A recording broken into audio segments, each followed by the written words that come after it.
Hello, Simmers. This is your captain speaking, and I am about to embark on another video. This time we're going to be taking another look at Pilot2ATC, an application that attempts to mimic the realistic ATC communications between the pilot and the various ATC controllers. We've looked at Pilot2ATC before, and I've tried using it. I've been working with it off and on for several years, trying to understand how to use it and how to integrate it with Microsoft Flight Simulator. And until recently, I have had very little success with that, and became kind of frustrated with it. I put it away and not use it for a while, then come back to it and try it again.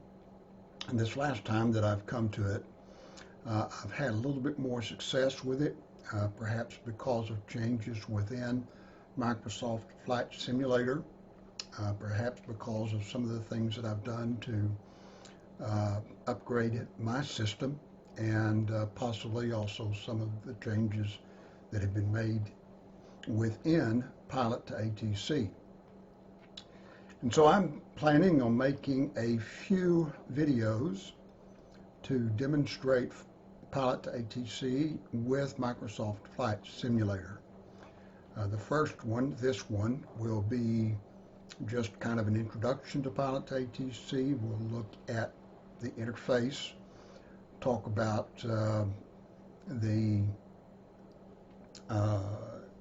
essentials, the things that you will need that are essential to make it work well with Microsoft Flight Simulator. So why don't we go ahead and get started with, I'll open up Pilot2ATC. It'll take a moment for it to open because it needs to load up some data. And as it's opening, it looks something like this. And you can see the progress up at the top of this little window. And when this finishes, it will open up into a larger window with all of its regular features. It's almost ready to come up, 90% done.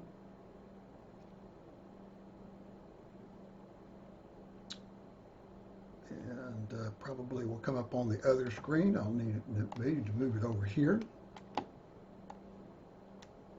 and I'll maximize it.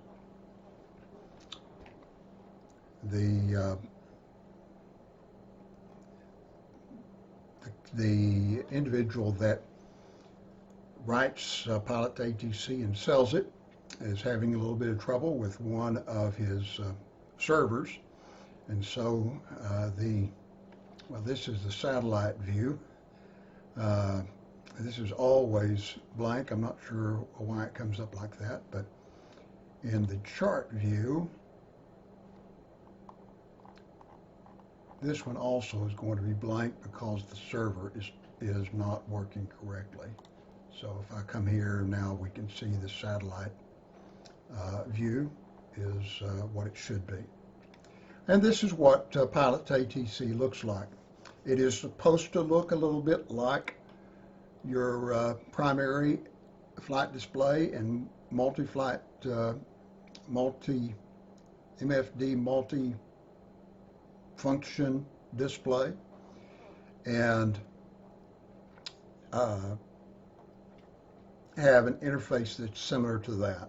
And you can judge for yourself whether he's been successful with that. But basically, there are two main panes. The pane on the left shows the world map, and the pane on the right shows the flight plan information.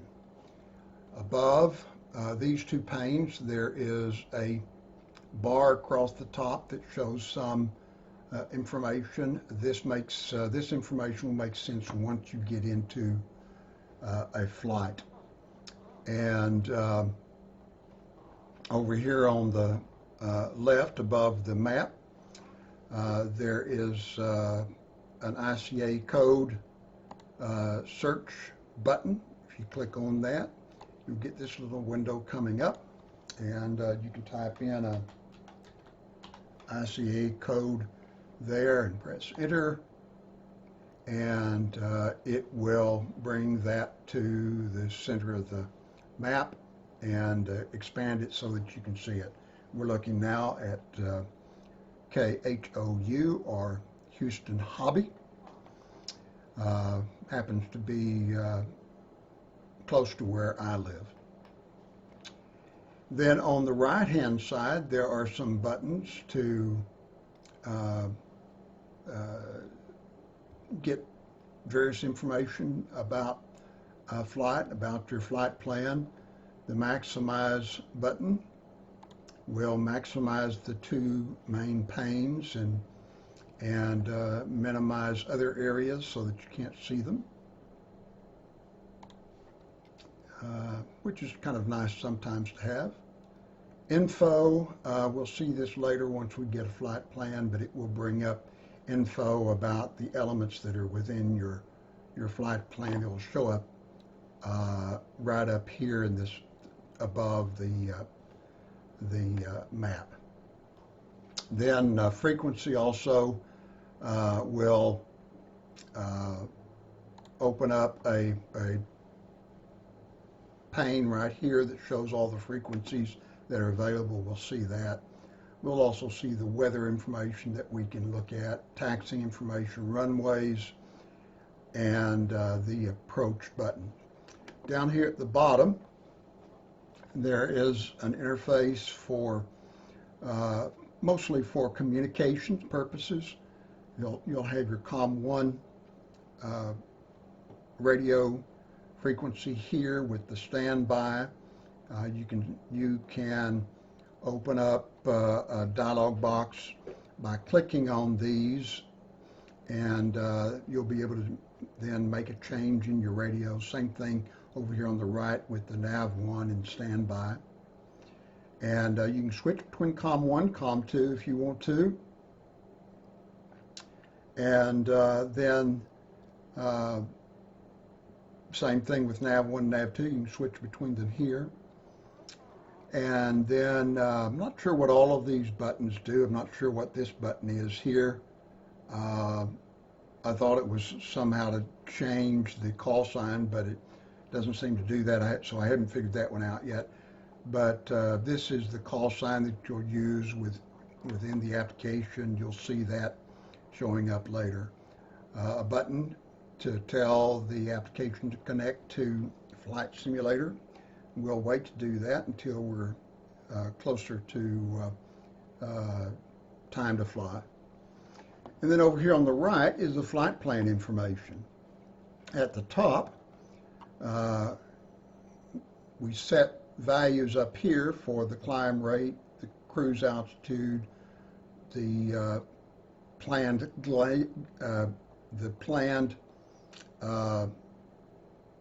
ground speed, the plan's distance, the ETE, the descent rate, and the distance to the top of descent.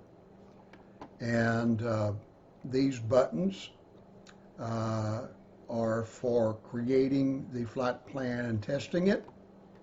And then down here at the bottom are buttons that are used to modify the flight plan various ways.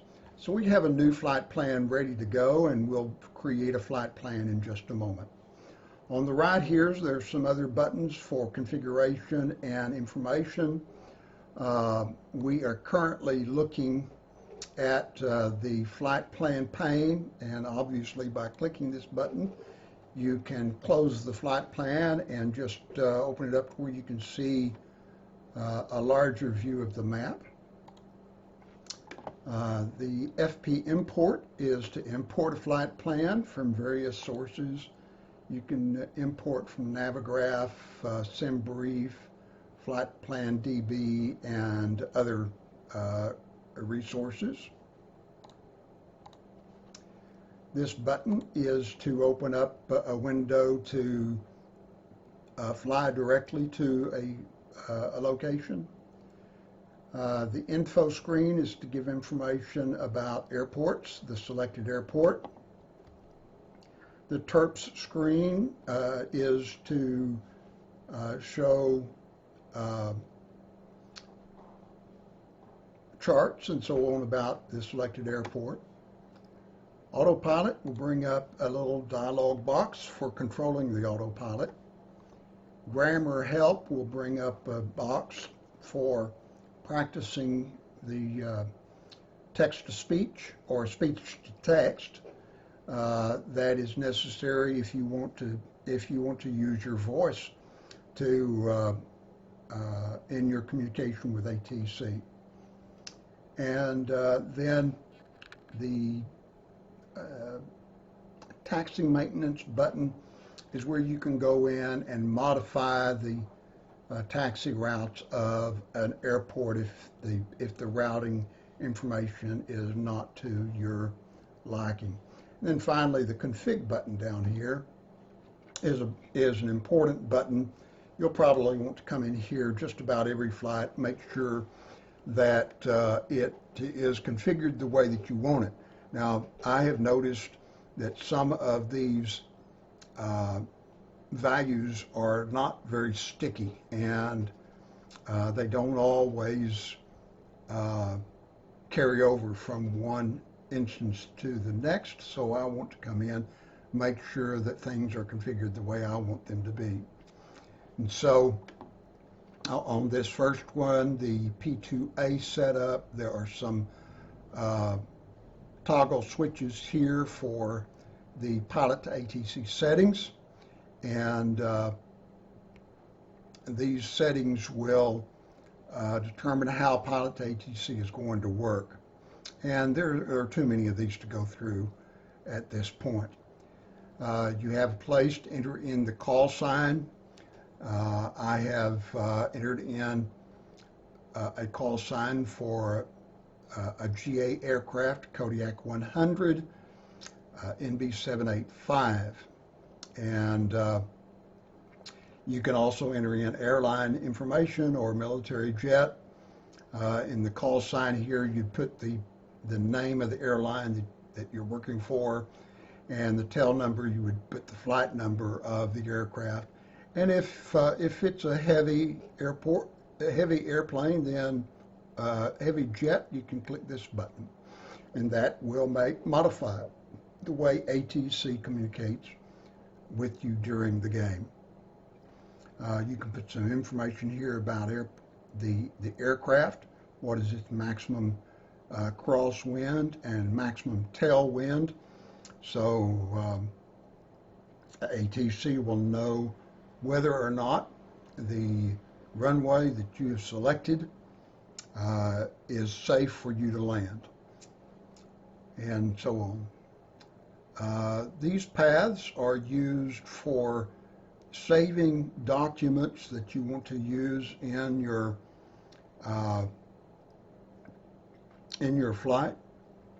flights, and you can save documents for various airports and so on, and bring them up during the flight. And they will be shown within the TERPS window that I mentioned earlier. The COM radio swap tone is a tone that plays when the COM radio has been switched by the co-pilot to give you an indication that a new frequency is set. So you select a sound here, you click test to see what it sounds like, and if that's acceptable for you, then you click that. And then down at the bottom, there is a place where license key information can be viewed if you need to. By default, it is hidden, so that if you do a video like this, your license key will not be compromised. ATC settings tab will open up a new window here, or open up a new pane, and allows you to set some other values to configure how ATC works in various situations. The Sounds tab will set up some sounds that will play in the background to make it sound like the ATC is communicating with other aircraft. And you can put these audio files on your desktop, and if this is selected, then those audio files will play. And these audio files are recordings of ATC communication in various places. I usually keep that turned off so that it doesn't become bothersome, and others may like to do it in different ways. Voices is where you can go in and set up the voices that you want to hear in various places. I have the destination tower. I want to make a change there because Hilda is just almost impossible to understand. So I'm going to put Hazel in there instead. And that will then be, Hazel will then be used rather than Hilda, and hopefully I'll be able to understand her instructions. All right, on the speech tab, this is one that you'll want to check, and one that I will check nearly every time, and I want to make sure that these two values are checked: responds to radio and changes frequencies. That's what I want the co-pilot to do during a flight. If these are unchecked, then you have to make all the changes to the frequencies when necessary, and you have to respond to ATC every time ATC gives you a call. And while that might be good to do for learning purposes, it is helpful to have the co-pilot do it instead, so that you get a better idea of what's supposed to happen. You can learn about that and then gradually move into doing it yourself. And that's what I hope to do over time. And there are various other files. Here is a speech recognized tone. This is what it sounds like if when you say something and it translates it into text. You'll hear that little beep. And let's see what else. We have, I guess that's good enough for that. Something about AI aircraft there. Go ahead and skip that and come over here to ATC options. These keys, ATC assigns SIDS, ATC assigns stars, ATC assigns approaches, serve two functions. One is when you're creating a flight plan, and I believe they also control how ATC works during a flight. If you have a flight plan created and you have a star, you either have a star or you don't have a star that does not match what ATC thinks you ought to fly, then ATC will assign a different star.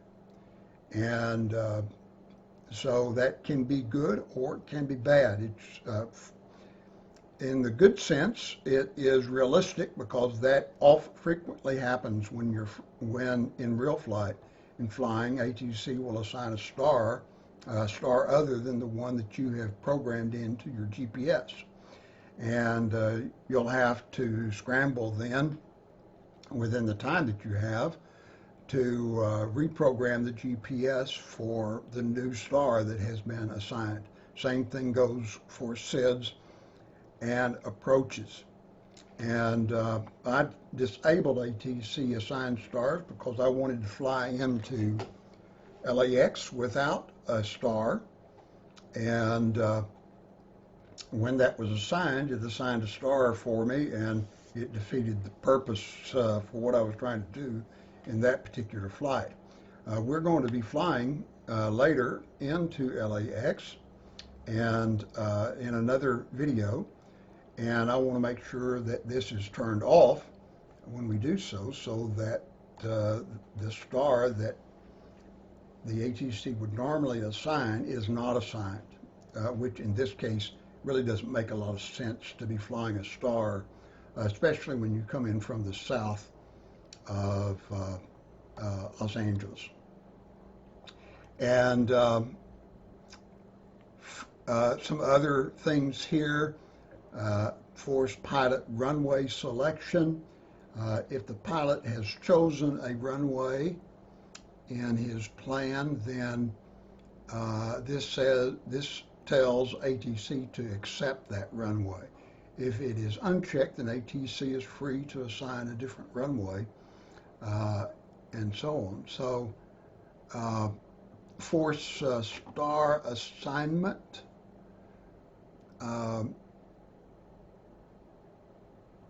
is to, if you have a star in your plan, then that is the star that ATC is going to select. And if you did not force it, then ATC could change it. So it takes a little while to get to understand what all of these things mean, but each one will change some aspect of the program. So you want to familiarize yourself with these. Randomize SIDs and stars, randomize approach types. Again, this is going to add to the realism, although probably you're going to be, ATC is probably pretty consistent about the way that it assigns SIDs and stars and approaches at every airport. However, things can change, and ATC will make changes in an approach or in an arrival that you weren't planning on, and so that can add some realism to your game. This tab sets up how the weather is obtained by the application, and then some buttons are assigned here. And I've made an assignment using a virtual joystick, in this case because the my flight yoke joystick, for some reason, when the button that I wanted to use, Pilot2ATC could see it being pressed but could not see it being released. But the VJoy joystick can see both the press and the release, and so I've set up the VJoy joystick to mimic what happens on the flight yoke, and so I've got both the press and the release button working there. So that's how I've got that set up, and that's the configuration. And that's an introduction to Pilot2ATC.